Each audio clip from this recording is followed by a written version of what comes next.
మేము అక్క చెల్లెళ్ళు అందరం ఇక్కడ ఉన్నాం ఫ్రెండ్స్. ఇంకా పెద్ద చెల్లి ఇక్కడ ఉంది, చిన్న చెల్లి ఏమో మమ్మీ వాళ్ళతో కూర్చుంది, యశు వీడియో తీస్తుంది, వాణి, శివ, కవిత, ఇంకో చందన అండ్ ఇంకా స్పెషల్ అక్క చెల్లెలు ఇక్కడ కూర్చున్నారు. రండి. మా అత్తమ్మ, సరిత వాళ్ళ అత్తమ్మ, చిన్న వాళ్ళ అత్తమ్మ అనమాట. అందరూ ఒక దగ్గర ఉంటే వీళ్ళు మటుకి సీక్రెట్గా లోపల ఎందుకు కూర్చున్నారు అట్లా?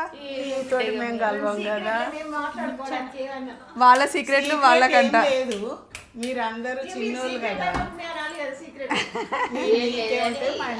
కానీ అటు తిరిగి ఇటు తిరిగి అందరు కొంచెం దగ్గర దగ్గర కలర్లు కట్టుకున్నారు, ఒకరికొకరు చెప్పుకోకుండా. అబ్బా, ఇట్లా ముగ్గురు అత్తమ్మలు కలిసి మస్తు మంచిగా అనిపిస్తుంది. అందరు కూర్చొని, ఈ అత్తమ్మనేమో వరంగల్ అత్తమ్మ, ఈ అత్తమ్మనేమో సిరిసిల్ల అత్తమ్మ, ఆ అత్తమ్మనేమో కరీంనగర్ అత్తమ్మ. చూసిరా? చలో మరి బాయ్.